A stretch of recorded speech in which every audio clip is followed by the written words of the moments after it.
So, just by way of an introduction, so my name is Hugo Simpson. I run a company called Lawton Scott. We are a communication training organization. And in really simple terms, I work with clients to help shape, mold, deliver both written and verbal communication. I've built a business on the back of most managers spend about 45 minutes of every hour either writing or talking to people. So that's very much my world, the art of persuasion. I've been working with Caron for over 10 years in this space of managing difficult conversations. So Caron, would you like to do just a little bit of an intro before we get going? Yes, just a very short one. As Hugo said, we've worked together for many, many years, probably more than we want to remember. But my background originally is in sales and marketing. I was national sales manager for a Japanese company based here in the UK. Since then, I'm also a trained actor, and what I do now is I'm a qualified executive coach. I do a lot of work around difficult conversations, challenging conversations, what makes them so, many different types of organizations in many different parts of the world when that was possible. Brilliant, thank you. So rather than me just talking today, given it is conversations, the clue is in the title, I wanted to make this a slightly more interactive session with Caron.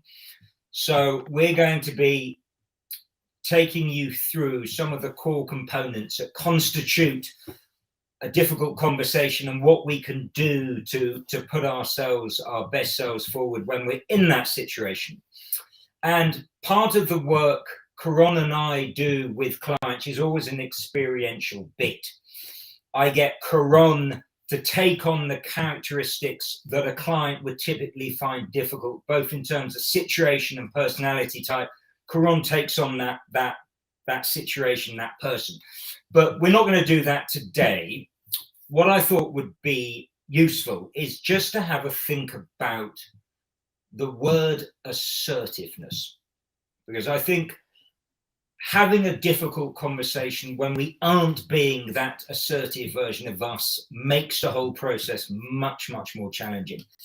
And from Karen and I's perspective, having worked with many thousands of people in this arena over the years, there's often confusion around what assertiveness actually is, what assertive communication is.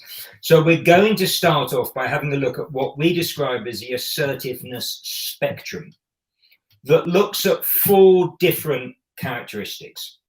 You have passive communication, you have passive aggressive communication, you have aggressive communication, and you have assertive communication. So we're going to do a little scenario where we're going to play out one of those different characteristics. You have to, everyone watching, work out which of the 4 behaviors we are demonstrating in our scenario, and really have a think about, from a body language perspective, from a vocal perspective, why you arrived at that conclusion. Not going to be rocket science, by the way. It's more about what you see and hear that's important here. So the scenario we are going to play out, very straightforward. I am Caron's boss, and Caron has been managing our biggest client project that is due to finish end of play on the Wednesday evening. And it's now Monday morning. I had emailed Caron on Friday evening voicing my concerns because I'd spoken to a couple of his team who were concerned they didn't think the project was going to be completed. And to cap it all off, Caron is going on holiday on Thursday morning, first thing Thursday morning. So I've asked Caron in for a meeting just to get an update on what is going on. You're looking at Caron's behaviors, not mine. And I want you to work out, is he demonstrating passive, passive-aggressive, aggressive, or assertive communication? Okay. So, Caron, when you are ready. So, okay. Caron, thank you for joining the meeting. Is it still a good time for you? I don't. Yeah. Fine. Thank you. So look, I sent you an email on Friday, early evening, and I've not had a response back. And I'd spoken to a couple of your team, and I'm just concerned, if I'm honest, that you're not going to get this done by end of play on Wednesday. As you know, obviously, this is our most high-profile client. So I had asked in the email for you to bring me along an overview of how you were going to get this completed. Yes, and I'm sorry. I haven't got back to you before. Quite a busy weekend, but I know that's not an excuse. I have, of course, read your email, and what I've done, I've come up with some options of the way we might be able to. Okay, I have to be honest, Ron, at this stage, I'm not really interested in options. I just want a really simple overview of how you're going to get this completed. Have you managed to bring that along? Apologies, I have actually brought. So I would like us obviously to be on the same page regarding how we move forward with it. So I've got some thoughts as to what we might look at and discuss and formulate a way forward. Maybe from apologies if that's not quite what you. Okay, so Corinne, I'm going to make a suggestion. We're now at around 9:30. If I could ask you, please, to meet me face to face at 12:30 p.m. this afternoon. I really need you to go away and come up with something concrete, please, for me, as per my email. Yes, I'm sorry if that's not exactly what you want to do. I do apologize. If you feel there are going to be some challenges, then you're going to have to think about how we're going to overcome them. Because, as I said, you've been working on this for over 6 months, Coron, and this does seem to be a bit of a repeated pattern here. Okay. Well, I mean, again, apologise if communication's not been 100% clear from my side. I do apologise for that. But yes, of course, happy to meet with you at 12:30 in person, so we can talk this through. That's fine. Yeah. Okay. All right. Okay. Thank you. Thanks for meeting, Coron. Okay. Right. So quick time out, everyone. I am assuming, given I can't see anyone, that you're all in agreement that was passive. And I think worth just having a think about what you saw, what you heard from Coron that would possibly make you think that was passive. How are you feeling in that scenario, Coron? I'm feeling a little bit perhaps back-footed. I'm feeling that using apology is a good way of buying myself more time, possibly.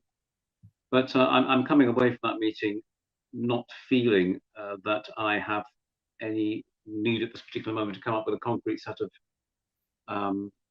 of plans. Nick has agreed with us that that's passive.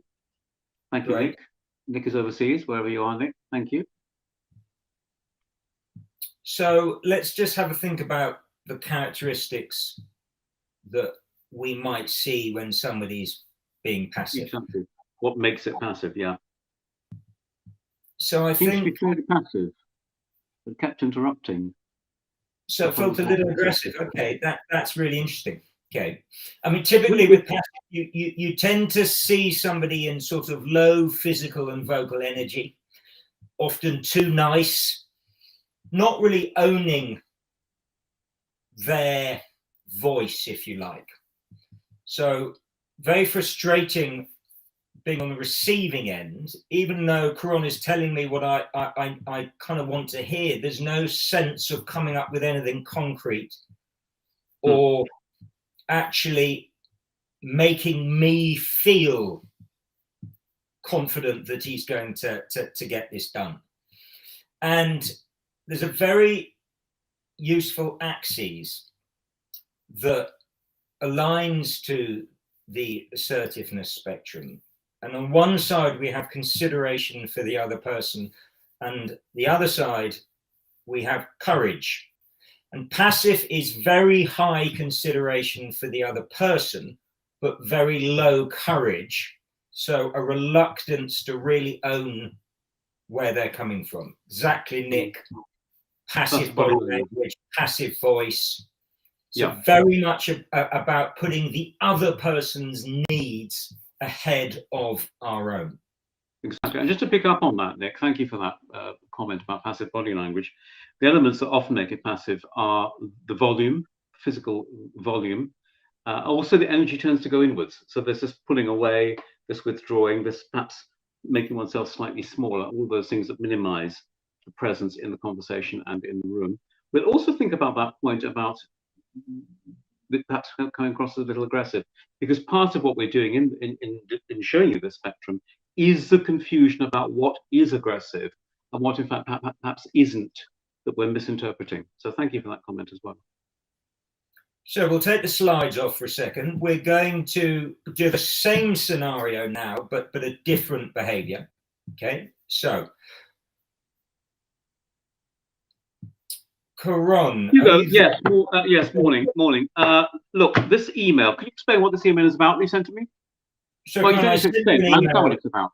So Karan, please, just it's extremely frustrating when you're talking over me. I had sent you an email on Friday. Yes, I know you sent me an email. Yes, I got the email. I understand all of that. Outlining my concerns that the project wasn't going to get completed. Look, Hugo, we have, if I may just get a word in edgeways, we have talked about this many times. I'm very well aware it's a high-profile client because you keep saying it's a high-profile client. I'm also very well aware that I'm not the only team leader involved in this project. And we have discussed many times the fact that you cannot assume that if an additional piece of work that comes in that is out of scope, that it lands on my desk with the assumption that I will automatically be able to take care of it. We've talked about this before, the way that these tasks are distributed. Sorry? Aggressive. Okay. Thank you. I think we would all agree that that was aggressive. But what's interesting is there are similar characteristics to assertive communication, certainly from a body language point of view, which is often why people confuse the two. So again, just thinking about what made that aggressive. Well, we'll have a look at some of the characteristics that would be typically present in aggressive communication. So very explosive. It can feel out of control, incredibly rigid boundaries, brilliantly aggressive. I'm glad you agree with that, Nick. I'd love to know what Nick means by brilliantly aggressive. We might ask him in a second. Well, we will do. We'll definitely ask him. So I think on the receiving end, incredibly frustrating, completely undermining my authority as his boss, not being able to get a word in edgeway, and just incredibly difficult to manage somebody when they are in that very aggressive space. And of course, I mean, interestingly, Karan, no lack of clarity around the message. So a complete comfort in saying what you wanted to say. But from a collaboration point of view, it was completely, or it felt like it was completely about you. What was going on with you in that? Well, to be honest, it feels quite cathartic for me in a sense, because I can get across exactly what I want to say. But there's no intention to have any space for anything coming back from you. The intention is not two-way. The intention is to offload, to make it quite clear what I feel, what I'm prepared to do, what I'm not prepared to do. There's no consideration at all about what's happening with you, or in that moment, in fact, what's happening with the project. Simply to download this message and win, basically, in terms of the communication that, thank you, Nick, that's Oscar worthy. Thank you, Nick.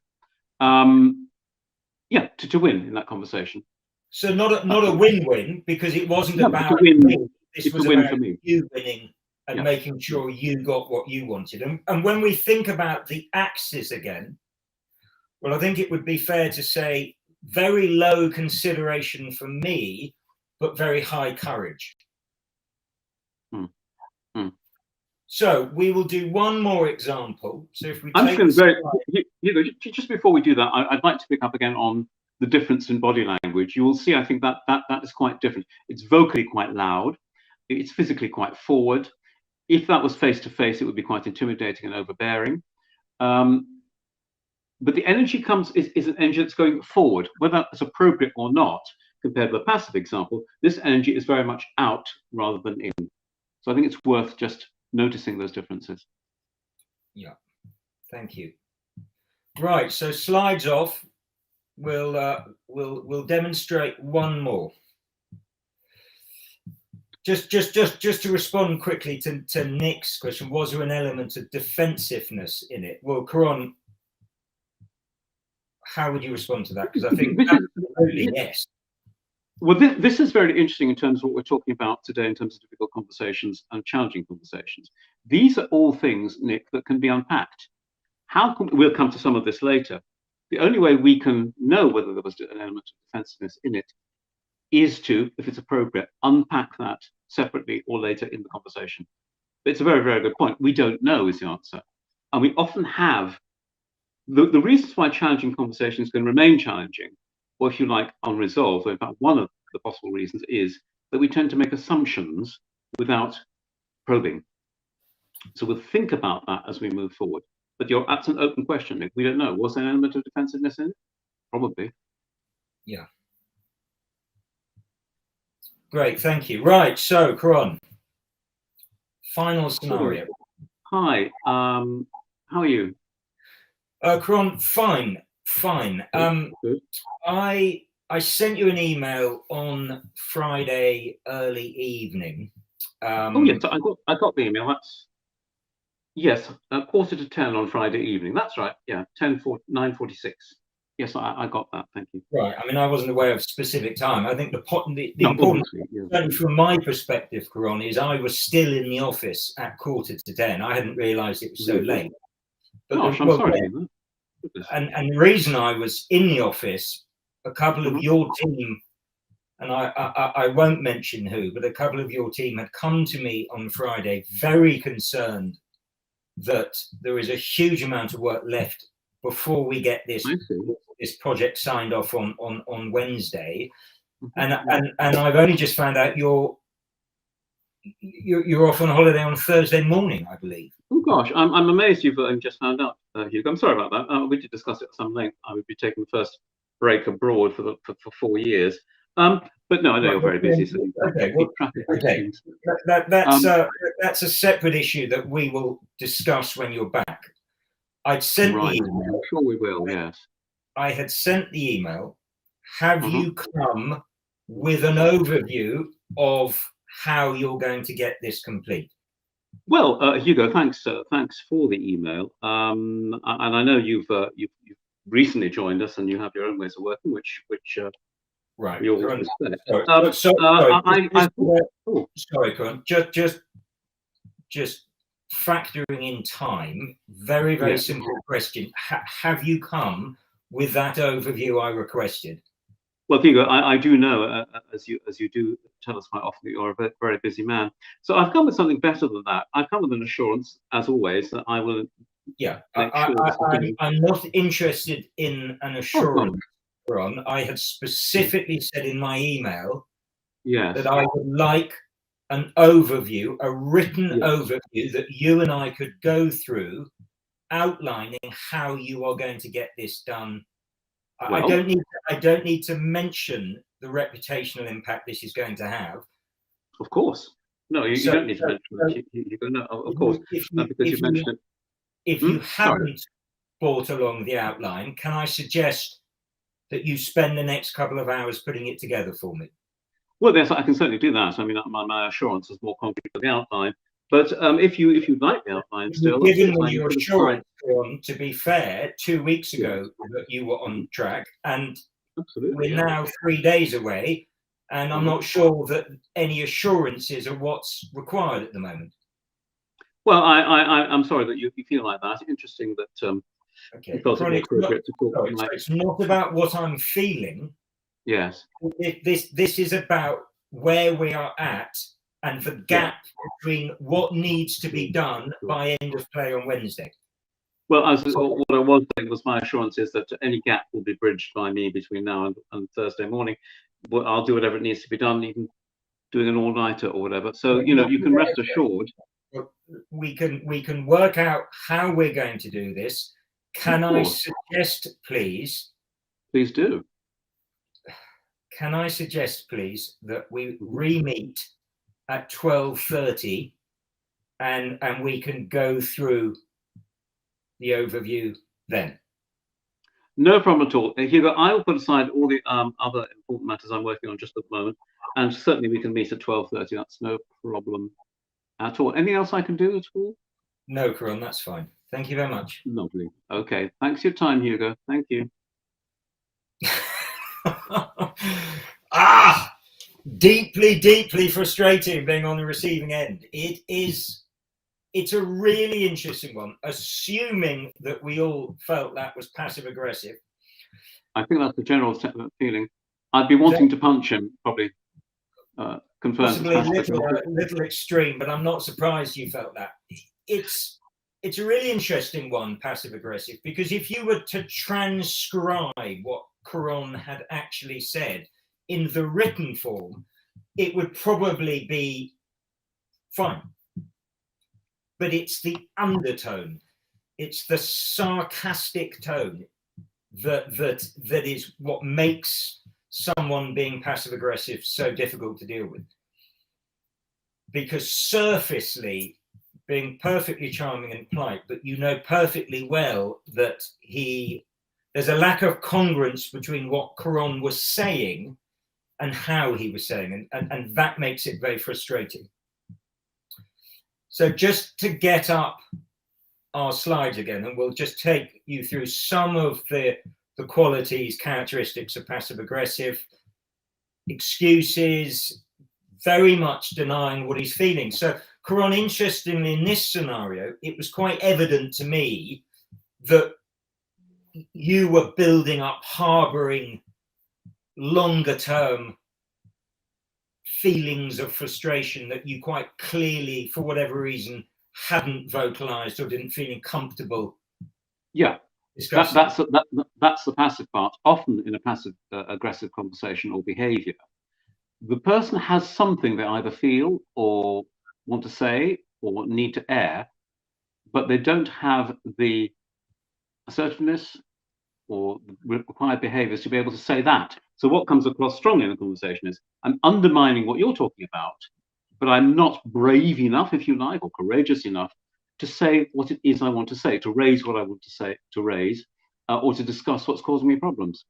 So it remains in this manipulative, undermining behavior. And very much playing the victim. So very much you're the person, despite it being your project, which you've been running for 6 months, you're the person who is quite evidently the victim in this scenario and the overrun potentially, rather than any accountability and taking any ownership. So again, as your boss, incredibly frustrating trying to manage that, and lots of little digs about the fact that I'm new and kind of the implication, what do I really know? Me coming in with my new working methods, you know. So again, those kind of sort of backhanded, sly comments. And if we look at our axes, low courage, low consideration. So not really a win for anyone in this scenario. No, so exactly. Coron, from your perspective, if we were to think about what that might have looked like had you been coming to the meeting in a more assertive way, what do you think that would have looked like? What would we have seen, heard? What would you have possibly said, do you think? It's interesting because I think one of the things that would certainly happen is respect for the other person. I think the other thing that would be important is that this is that there's a clear message. What can I do? What can't I do? And there is an intention that both of us are okay. Hugo's okay, I'm okay. And that there's a solution focus. I think that's really, really important as well. Two-way, confident. The other thing that's really, really important, I think, in assertive behavior is being comfortable, if it's appropriate, with no. I'm not able to do this. Let's look at a solution. Or I'm not able to do this without X, Y, and Z. Let's look at a solution. The other thing I think that's really important in assertive conversations and challenging conversations generally is, and this tends to go missing if the conversation is challenging because we tend to feel stressed and anxious and so forth, the ability to listen, give evidence that we've listened, and ask appropriate questions. Particularly the question asking, I find, goes out the window. So these are some important things to bear in mind. There's a question that from Rubin and Company, is this based in Europe? SCO is UK based. I see. Okay, I think that's been answered. We're based in London, by the way. So, firm. I think that clarity of message is so important. And that clarity of message, as you rightly say, Cron, that might not be the message I want to hear, but it's having the confidence to say no, but doing it in a very collaborative win-win way. So that you're not just saying no and then placing the responsibility on me. You're saying, no, we're not going to get this done, but I've spoken to the relevant people, for example, and I've come up with a solution. So I think it's that collaboration space that's so important. And because there can often be a lot of body language, strong vocal energy, it often gets confused with aggressive behavior. And if we look at our axes again, no surprise that ultimately it's high courage and it's high consideration. So it's that win-win bit that's really important. It's about both parties coming out on top rather than focusing on one person. There's a couple of additional points I think are really important with assertive behavior. One phrase I've seen under the definition of assertive behavior, which I think is quite important to bear in mind, which I like. If you have listened, if it's collaborative, if it's two-way, and if your listening is genuine, one thing you might think about in terms of assertive behavior is the ability to change your mind based on what you've heard. I think that's really, really important. The other thing I think it's really important is feelings. Normally, if a conversation is charged or difficult or challenging, there are feelings or emotions involved. Normally, frankly, on both sides, maybe on one side. So one aspect of assertive behavior is being able to describe whatever feelings you have as they're appropriate, rather than demonstrating them, as we saw in the aggressive behavior. That's just behaving in that way that is defensive, perhaps, as Nick said. It's overbearing. It's very, very challenging. Being able to describe what you're feeling is assertive rather than simply demonstrating it. That's really, really important. Yeah, totally agree. Right, so we are going to now have a look at a model that is really helpful when it comes to being in a situation where you're having to manage a difficult conversation, difficult behaviors, based on something called transactional analysis, which for those of you that might have heard of transactional analysis, it's a hugely complex subject matter, but this particular model Caron and I use is a very simplified version, and it can take us from being a bit reactive in our communication when we're having a difficult conversation into being far more proactive, and helps us to really not just observe other people's behavior, but to really take a sense of ownership on our own behavior and how we are responsible for changing the dynamics of a conversation. And it's very much linked to the assertiveness spectrum. So I will take you through the different characteristics of the house, and hopefully you can start to have a think about how this might be relevant to the interactions that you're involved with. So it's called the house for a rather obvious reason. it looks a bit like a house. And at the top left-hand side, certainly from my view, we have what we call the critical parent. Often similar to those aggressive characteristics, you can tell when somebody goes into critical parent mode. They become very scolding, reprimanding. Sorry, Karan, I asked for that document 20 minutes ago. You still haven't provided it. Will you go away, please, now and find it for me?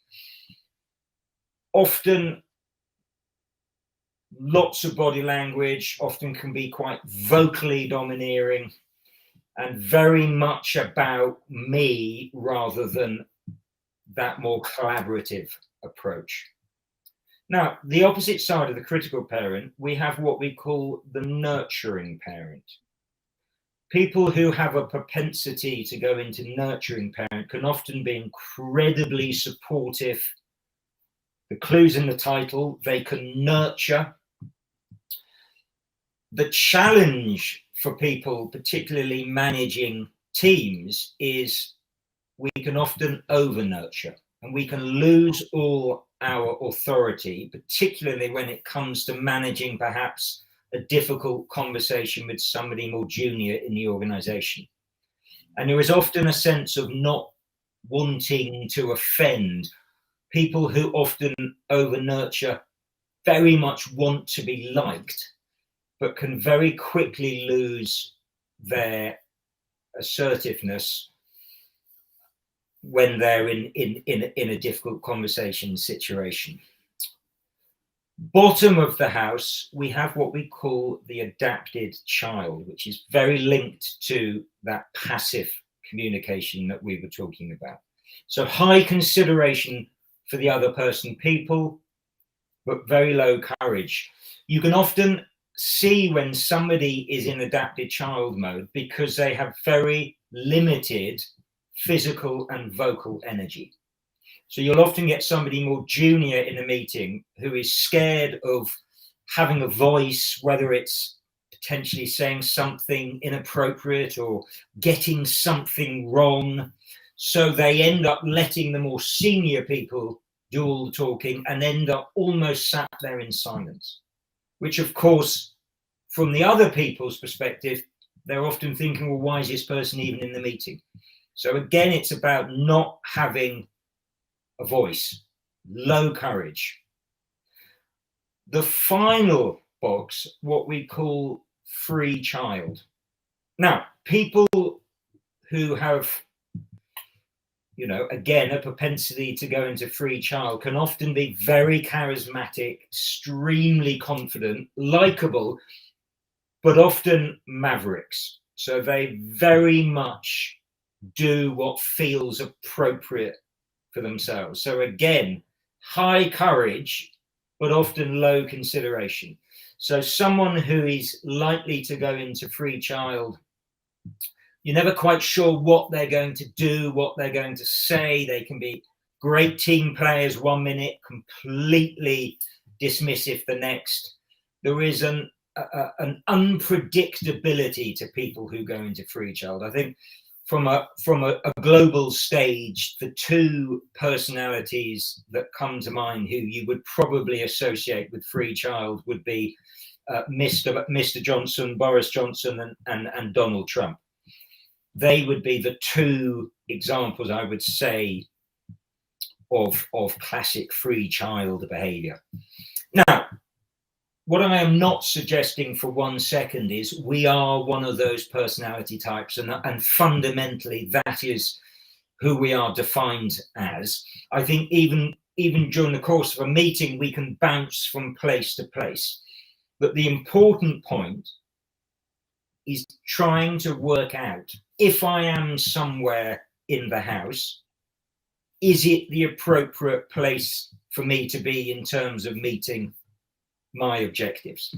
I remember, gosh, going back about 5 or 6 years ago, one of our clients is Sky, and the ex-head of Sky Sports was a big personality called Barney Francis.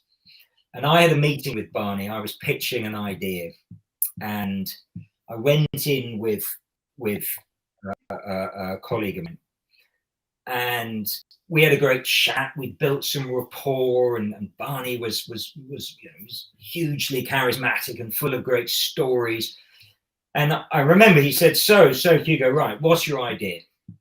So I started pitching my idea, and within 3 minutes, he just stopped me and he said, look, Hugo, I'm going to be completely honest. Don't believe it. Don't think it's going to work. If I'm being really honest, I think it's a pretty poor idea you've come up with. And I was in a state of complete shock. I went completely silent.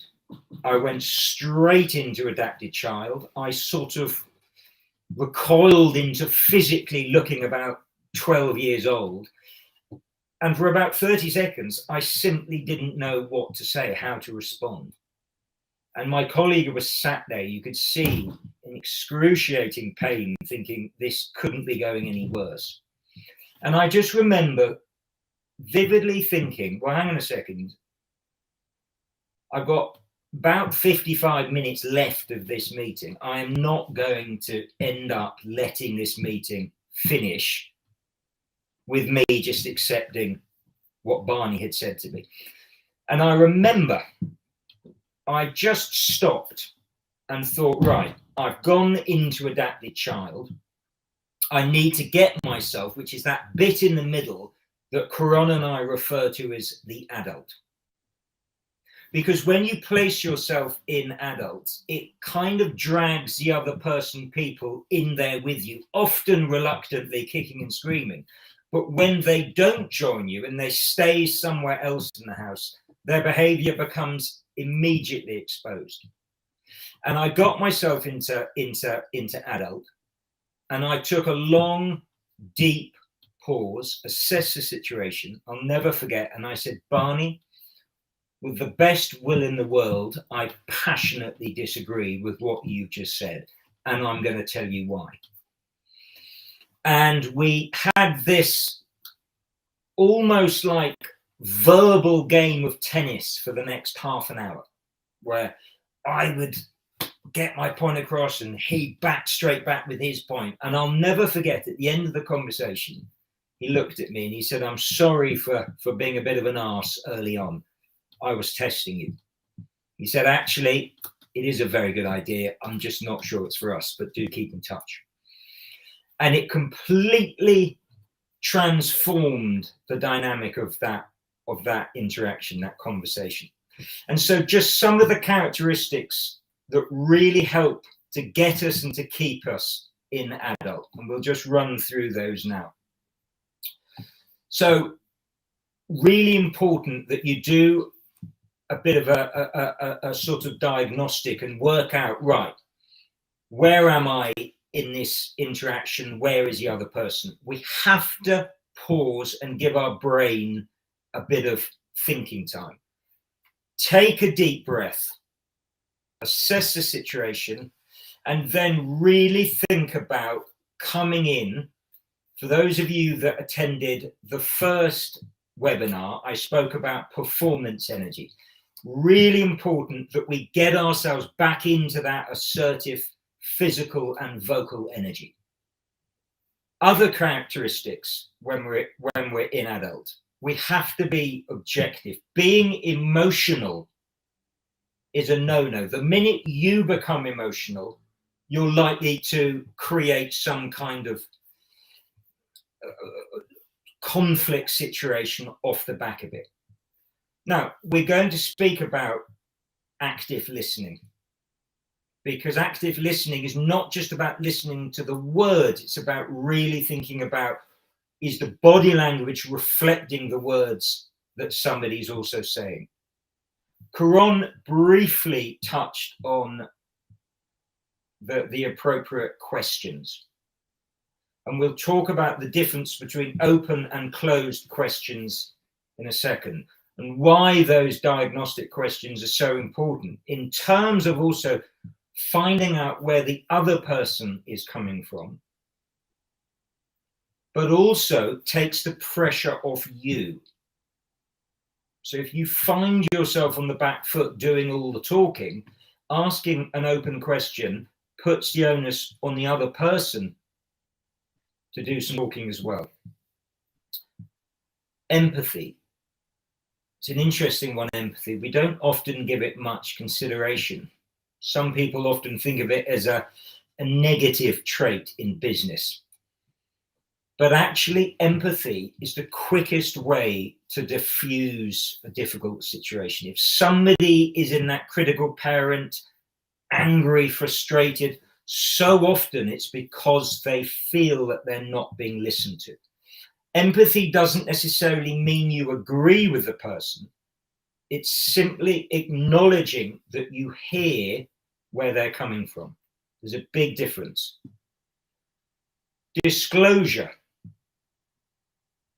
Caron and I are great advocates of owning how you're feeling in a certain situation.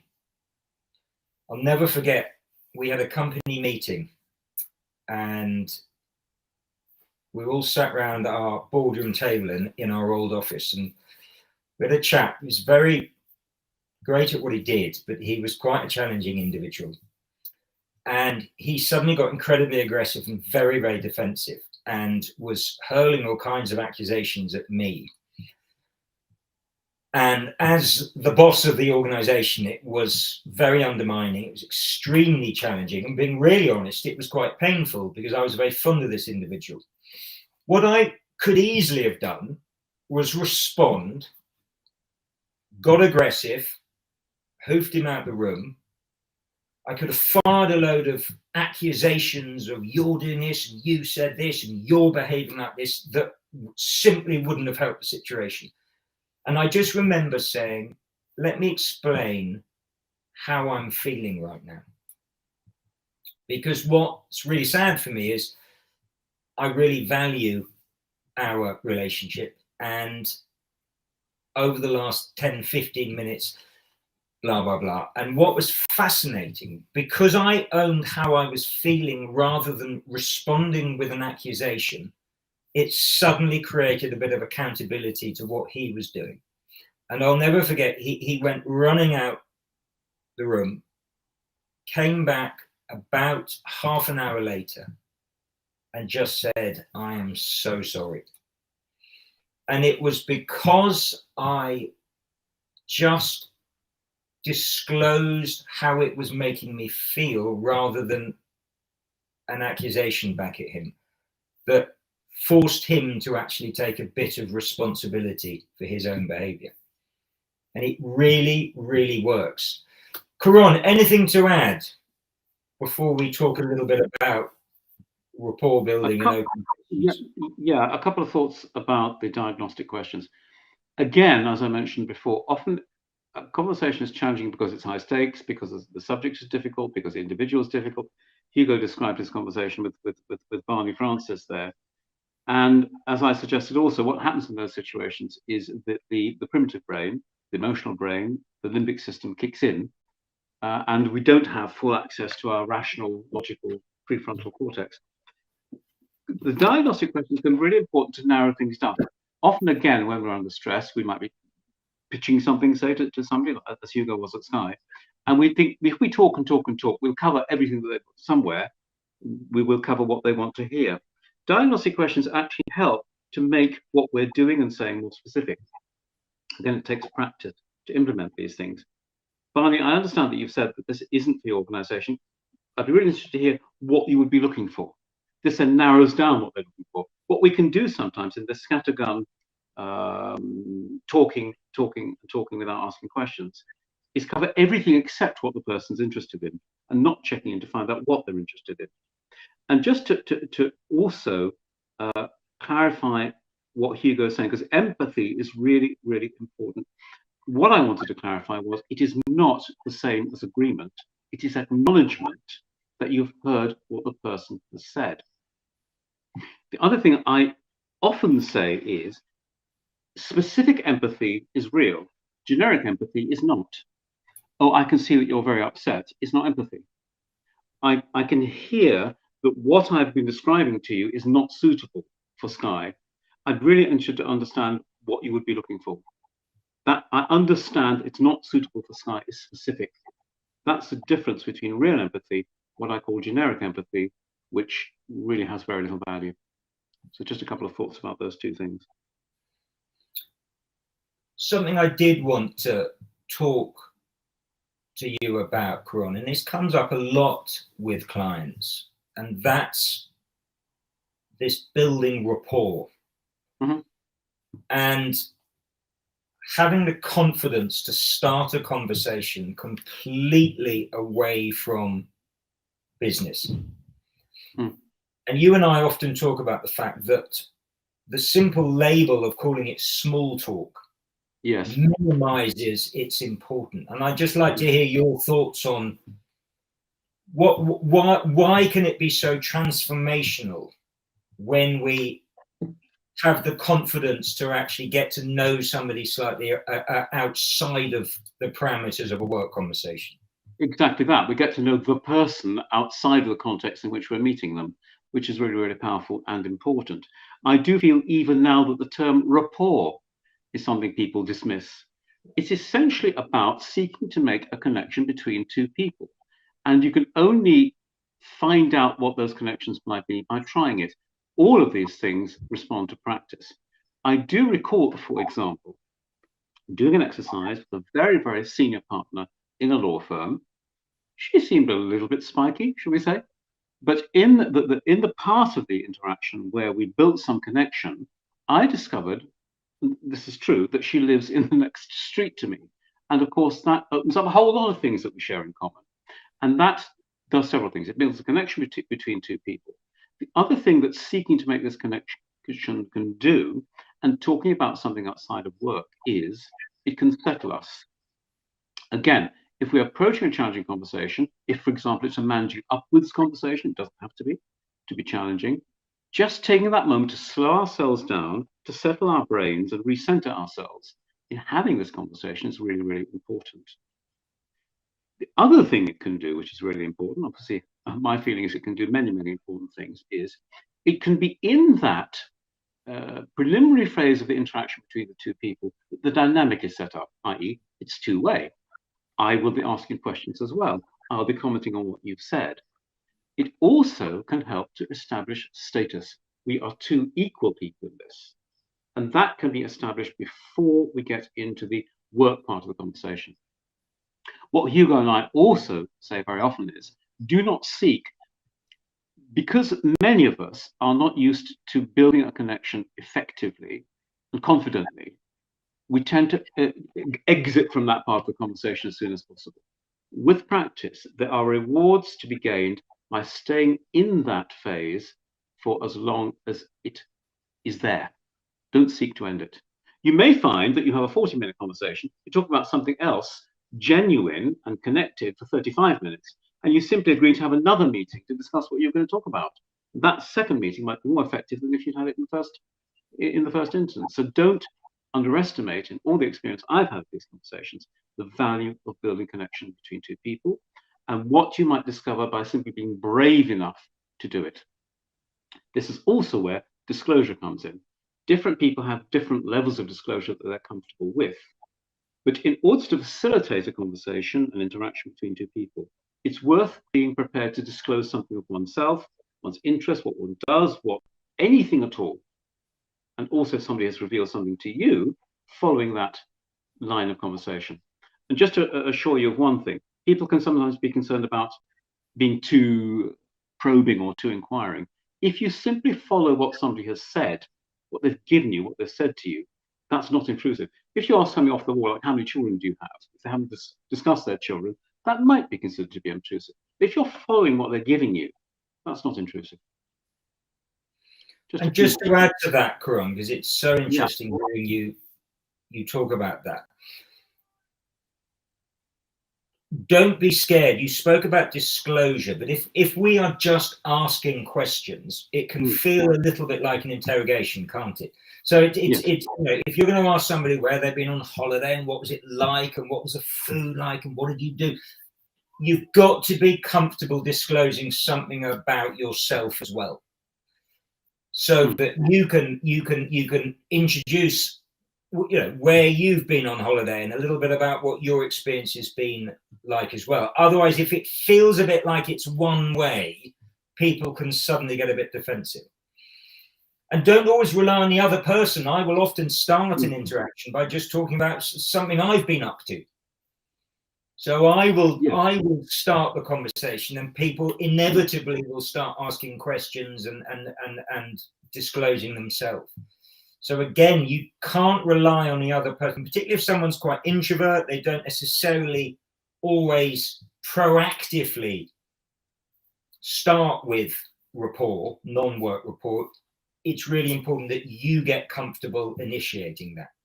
Exactly. And I think one of the golden opportunities we have that we completely ignore is, how are you? You can say anything you want in response to that. Hugo mentioned disclosing something that you want to offer. You're going into an interaction with somebody, you might think about things you might want to talk about outside of work. That is a gem. How are you? You can use that in any way you want. You can say anything you want. It's up to you entirely what you say. What normally happens? How are you? I'm fine. How are you? I'm fine. Anyway, this meeting that we're going to, wasted opportunity. And listening to the cues. Because so often when we're doing scenarios, somebody will mention something small and the other person hasn't properly listened and picked up that cue. So it's about developing a real sense of curiosity and interest, and that active listening bit, not just waiting for what you want to say, but really listening word by word what the other person is saying.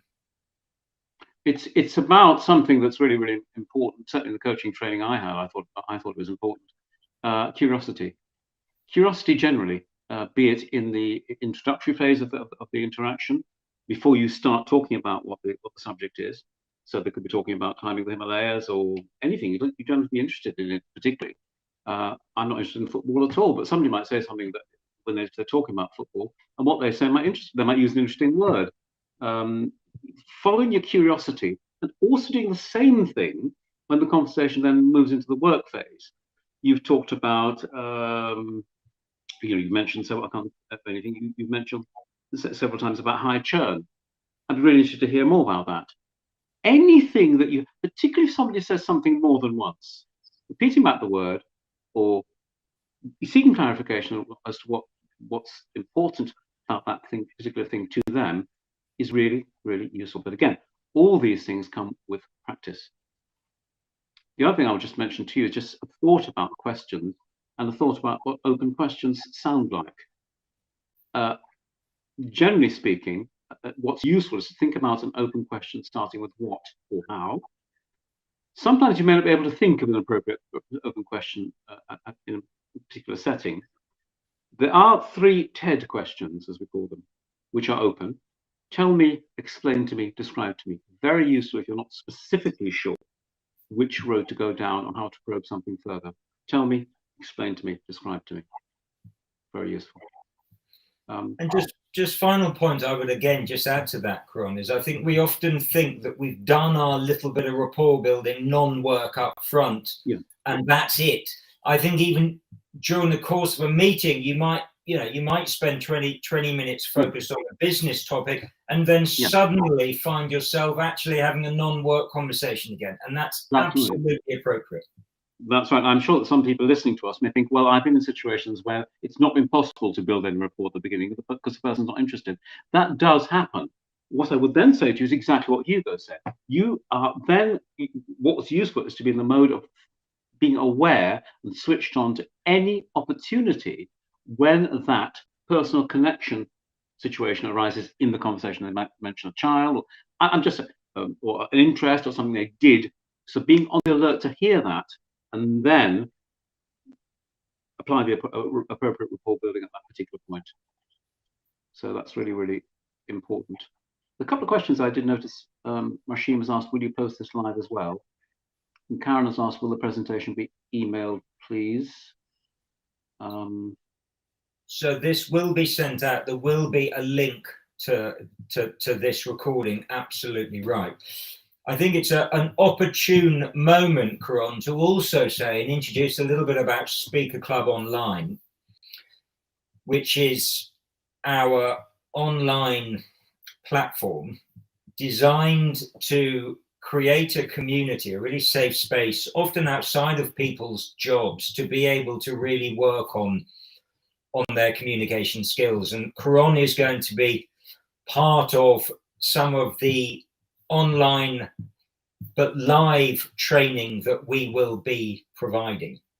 So just to give a flavor of how Speaker Club Online will work, there will be lots of fantastic free information, giving you videos, e-learning, lots of information on a huge variety of different communication subjects, leadership training, but also there will be the opportunity to be able to attend actual live events. So we might have a day's training on presenting with impact. We might have a half-day session with Karan and I focused on difficult conversations.